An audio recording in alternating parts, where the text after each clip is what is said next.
Nous sommes très inquiets. Déjà, bon, on voit que le président Macron, heureusement que nous sommes en 2024, parce qu'on a l'impression de vivre la fin de la Seconde République. Heureusement que la démocratie est bien établie en France, sinon on se poserait beaucoup de questions.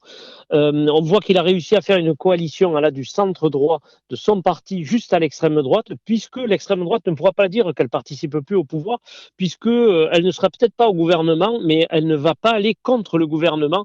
Et je pense qu'ils vont pousser pour certaines lois.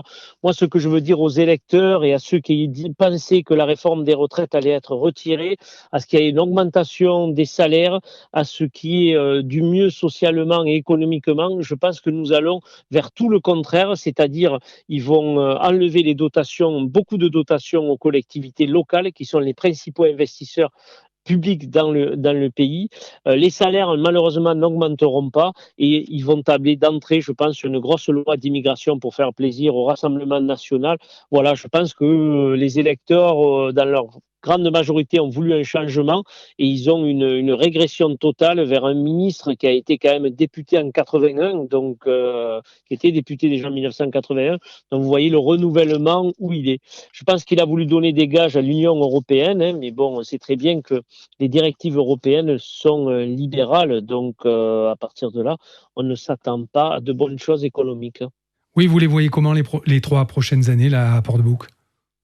Ben, écoutez, moi, si les dotations publiques, si tout doit être resserré, on ne peut plus faire un seul investissement ou ne serait-ce que permettre de continuer à investir dans la culture, dans l'éducation, ne serait-ce que dans nos écoles où nous avons attaqué des rénovations, où l'école Victor Hugo va être refaite, où nous refaisons Tichadou, où nouveau bâtiment devrait sortir aux arcades, ne serait-ce que si les financements sont coupés, nous aurons du mal à investir et c'est la population qui va en souffrir et qui va en pâtir. Donc voilà, moi je pense que les mesures qui vont être prises iront dans le sens des ultra-riches ou vraiment des grosses multinationales au détriment de tout le reste. Je pense qu'il faut revoir la fiscalité complètement. Voilà, c'est pas normal que les PME, PMI payent beaucoup au niveau des entreprises et que les multinationales s'en sortent très bien. Donc il y a une fiscalité qui est à revoir.